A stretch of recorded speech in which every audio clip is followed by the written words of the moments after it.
Transformation করতে পারলাম, তার থেকেও বড় ব্যাপার আমি তাকে কতটা সুন্দর করে রেডি করতে পারলাম। ব্রাইডরা কিন্তু যখন আমাদেরকে বুক করে, তো তারা কিন্তু মনে একটা আশা নিয়েই বুক করে যে তাদের সেই স্পেশাল দিনটাতে তাদেরকে কিন্তু অনেকটা সুন্দর লাগবে।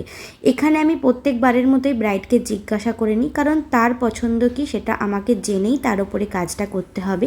যখন বুকিং নিই তখন তো জিজ্ঞাসা করেই নিই, তারপরেও যখন সাজাতে যাই তখনও কিন্তু ব্রাইডের কাছ থেকে এগুলো জিজ্ঞাসা করে নিই যে ব্রাইডের কি পছন্দ না পছন্দ এভরিথিং। কেন বলো তো, অনেক দিন আগে কনসালটেশন হয় তো ভুলে যাওয়ার চান্সটা অনেকটা থাকে। তো ব্রাইডের পছন্দ জিজ্ঞাসা করে নেওয়ার পরে ফাইনাল লুকটা তোমাদের সাথে শেয়ার করলাম। কেমন লাগছে অবশ্যই জানিও। এবং ব্রাইডের হেয়ারের টেক্সচারটা আমার মনে হয়েছিল যদি আর একটু সফট অ্যান্ড স্মুথ হতো তাহলে মনে হয় হেয়ারের কার্লসগুলো আরও সুন্দর হতো।